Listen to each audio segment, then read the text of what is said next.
Jangareddygudem municipal కార్యాలయం వద్ద ఏర్పాటు చేసిన అన్నా క్యాంటీన్ ను మున్సిపల్ కమిషనర్ కొమ్మినేని వెంకటరమణ ఆకస్మికంగా తనిఖీ చేశారు. అన్నా క్యాంటీన్ వద్ద మండు వేసవి నుంచి ఉపశమనం కలిగేందుకు పరదాలను ఏర్పాటు చేశారు.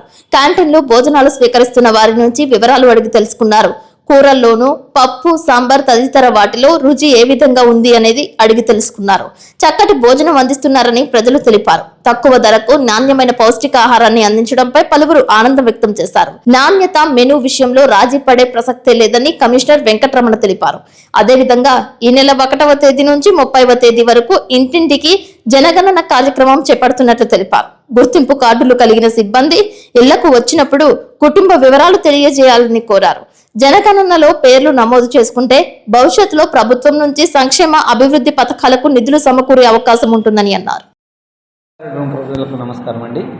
మే 1 నుంచి మే 30 తారీఖు వరకు జనగణన 2027కు సంబంధించి ఇంటి గణన మరియు కుటుంబ గణన జరుగుతున్నది. మా వారు ఇంటింటికి వచ్చి జనగణనకు సంబంధించిన సమాచారం సేకరిస్తున్నారు. పట్టణ ప్రజలందరూ ఈ అవకాశాన్ని సద్వినియోగం చేసుకొని మీరు జనగణనలో మీ కుటుంబాన్ని నమోదు చేసుకోవాల్సిందిగా తెలియజేస్తున్నాను.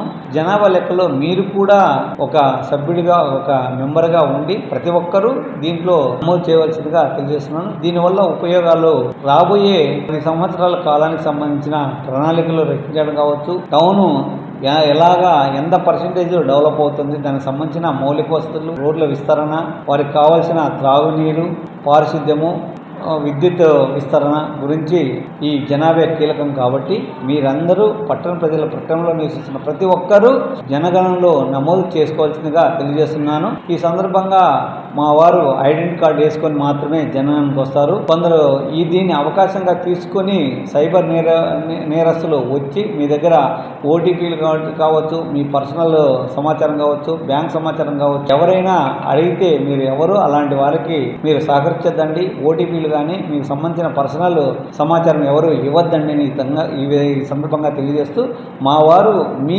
సాధారణ అంటే మీ కుటుంబ సభ్యుల వివరాలు, వాళ్ళకి సంబంధించిన మీకు ఎలాంటి మౌలిక వసతులు ఉన్నాయి, డ్రింకింగ్ వాటర్ ఫెసిలిటీ ఉందా, విద్యుత్ ఫెసిలిటీ ఉందా, అలాంటి క్వశ్చన్స్ మాత్రమే అడుగుతారు. కాబట్టి మా వారికి ఖచ్చితంగా ఐడి కార్డు ఉంటుంది. ఐడి కార్డు చూసిన తర్వాతనే మీరు మా వారికి సహకరించి ప్రతి ఒక్కరూ జనగణనలో నమోదు చేసుకోవాల్సిందిగా ఈ సందర్భంగా తెలియజేస్తారు.